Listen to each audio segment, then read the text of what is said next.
రాదురా ఏ విజయం నీ కోసం నా కోసం, ఎటుపోదురా నువ్వు చేసిన కష్టం ఎప్పటికైనా సొంతం.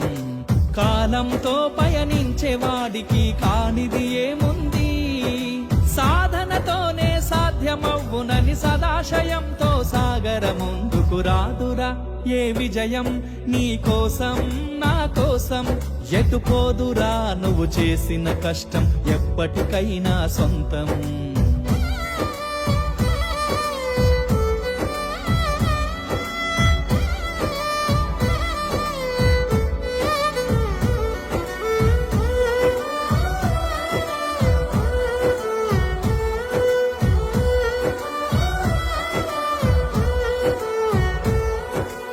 ఆకాశంలో అలలాగా పోయే ఆ పక్షులనే చూడు, అనుకున్న గమ్యమే